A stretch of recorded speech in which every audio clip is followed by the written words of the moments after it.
If you were to create a universe from scratch, how would you do it? Is it really possible to build a universe from nothing? And what secrets would you discover if you did? Would it end up being similar to our universe we are currently living in? Or would it be completely different? Join me in this thought experiment, and perhaps together we can delve deeper into discovering the mysteries of the universe and get one step closer to finding a theory of everything. To build a universe from scratch, we need to get rid of everything and start over. Eliminate matter, time, gravity, light, and everything that we think are the fundamentals of physics, and forget everything we assumed about the origins of the universe. Once we do this, we have the empty nothingness of space as our fresh canvas, our clean slate, to begin creating our own universe from scratch. But there is a problem. Since we are starting over, we don't seem to have any materials to work with. So how can we possibly create a universe from just empty space? In order for this thought experiment to work, we need to understand the assumptions we are making. It turns out we are making two basic assumptions. Once we understand these assumptions, we may be able to begin creating our universe. To understand assumption number one, we need to remember that we want to create a universe from scratch. We are assuming that we exist. We cannot create a universe unless we are here to do the creating. In fact, we can't even do this thought experiment if we remove our minds from doing the thinking. Now, we don't have a body because we got rid of all the matter, but we are imagining that our mind, will, and emotions are existing in empty space. And we want to use the force of our mind, will, and emotions to create something. This may seem like an obvious assumption, because if we remove our minds from the thought experiment, we wouldn't be able to think about the experiment at all.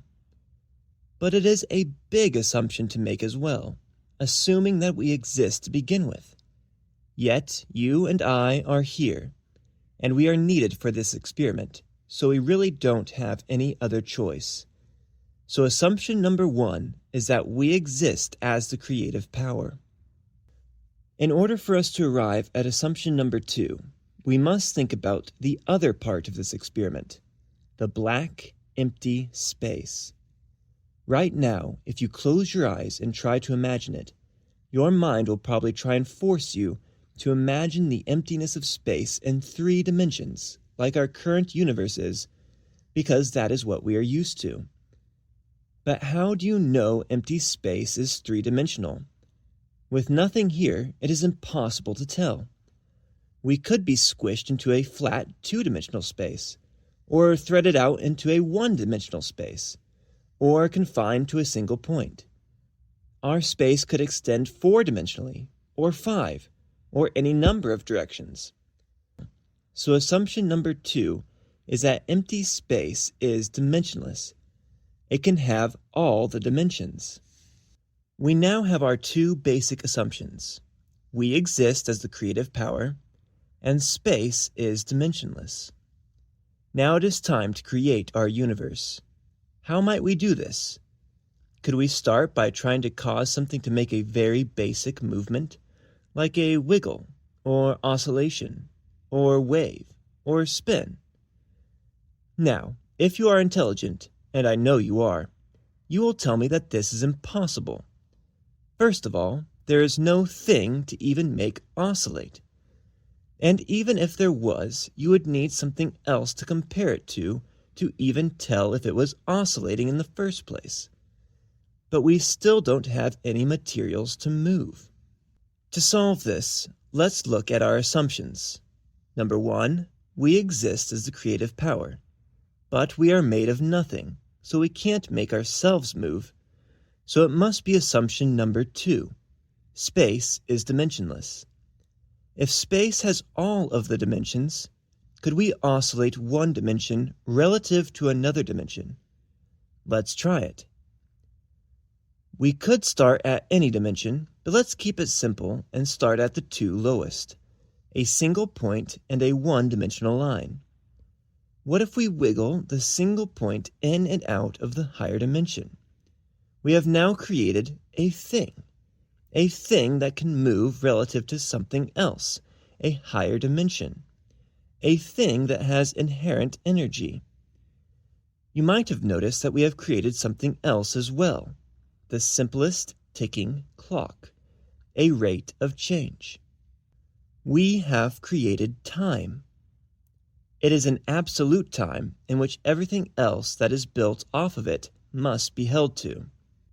We can continue up through dimensions, oscillating the lower dimension into the higher one. It also makes intuitive sense to place each lower dimension at the edge of the higher dimension, the points at the end of the line, the one-dimensional line wrapped around a circle, a two-dimensional plane wrapped around the surface of a sphere, and so on. You may have noticed that we have created a new thing. We have somethings and we have nothings, ones and zeros. We have made the most basic language, the most basic code.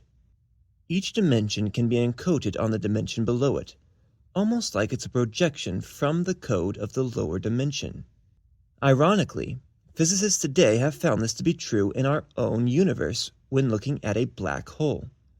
All the information of the three-dimensional objects that fall into a black hole is stored on the two-dimensional surface of the black hole. Physicists then extended this idea to our entire universe, saying that all the information of our universe can be encoded on the two-dimensional surface found at the infinite boundary of our universe. They call it the holographic principle. But let's get back to the universe that we are making from scratch. Not only do we see that the lower dimension has a part to play in the higher dimension, but the higher dimension will cause some strange effects on the lower dimension. In order for a thing to exist in a lower dimension, it must move in the higher dimension. The more things we add, the easier it is to tell distances. We can also see that it may be possible for these things to interact with one another, but they cannot get information to each other faster than their ticking clock allows, their rate of causality. But before there were multiple things, information would have traveled instantaneously, because distances were arbitrary without things to measure it by, only slowing down when more things were added. This seems similar to the speed of light in our current universe. Nothing can go faster than it. Or is it that our universe is like the one we built from scratch, and that light would only go as fast as the rate of causality? That could explain the redshift of light from distant galaxies. Perhaps redshift is not evidence of an expanding universe that is continually accelerating, but instead a slowing down of the speed of light when more things are added.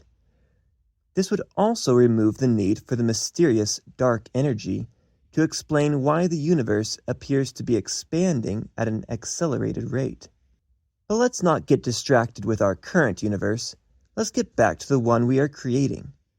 These things that move in higher dimensions will seemingly exist in many possible states, causing strange wave-like properties. The states it will be in depends on how it moves and how far it moves in the higher dimension. But if it interacts with any other thing in its dimension, almost like it's trying to be measured from some of the coding coming from the lower dimension, it will have to collapse downward into its own dimension and choose a state to be in, as that is the only way it can be measured on these dimensional scales. However, there will always have to be the smallest amount of movement possible in the higher dimension, as the thing would disappear into nothingness if it were not. Coincidentally, physicists in our current universe find this to be true of particles. They exist in this strange wave of probabilities until they are interacted with, collapsing into a single state, seemingly turning from a wave into a particle. However, there is always the smallest amount of uncertainty at the tiniest scale. Physicists call these things quantum physics. But quantum theory has not been able to be reconciled with the theory of general relativity, which describes space-time bending at large scales, causing gravity. But enough about that universe. Let's get back to the universe we are creating from scratch. Maybe we won't have the weird bending of space-time in this universe, so we won't have to worry about it. So, going back to lower dimensions traveling into higher dimensions, the things that wave in and out of higher dimensions more quickly, traveling farther through the other dimension compared to the other things, would appear to have more inherent energy. Also, the things that wave higher into other dimensions, traveling farther, would appear to have more inherent mass. From the perspective of other things in their dimension, it would look like time would be slowed down for the thing that traveled farther in the other dimension. There would be more ticks in the clock. This would bend space-time towards them. Wait, so the same thing that causes the strange effects on small scales also causes the strange effects on large scales? In the universe that we created from scratch, it would appear to be so. Could it be true for the current universe that we live in as well? Or are most physicists right in believing that higher dimensions don't exist because we can't seem to observe them? Or could it be that we are seeing higher dimensions from our three-dimensional perspective when we observe the probability wave collapse or space-time bending? This could also possibly account for why there appears to be more mass in our universe than what we can see, eliminating the need to have the mysterious dark matter to explain it. Or is it all just a coincidence that the universe that we built from scratch has been so far aligning with our own universe? Perhaps time will tell. Perhaps we will never know. But for now, enjoy customizing your universe that you made from scratch. Maybe experiment with how different things interact with each other depending on how they move through higher dimensions. Perhaps see if you can create other beings with a mind, will, and emotions. The possibilities are endless. But that could be for another video. We'll have to see how things collapse. However, what I would like to do for the next video in this series is go over everything we just did in creating our universe, but build up a mathematical framework around it and see how closely it matches with our current universe. Now, I haven't done math in a long time, so it will be only the basics, but maybe it'll be enough to get us started. Until then, enjoy crafting your new universe.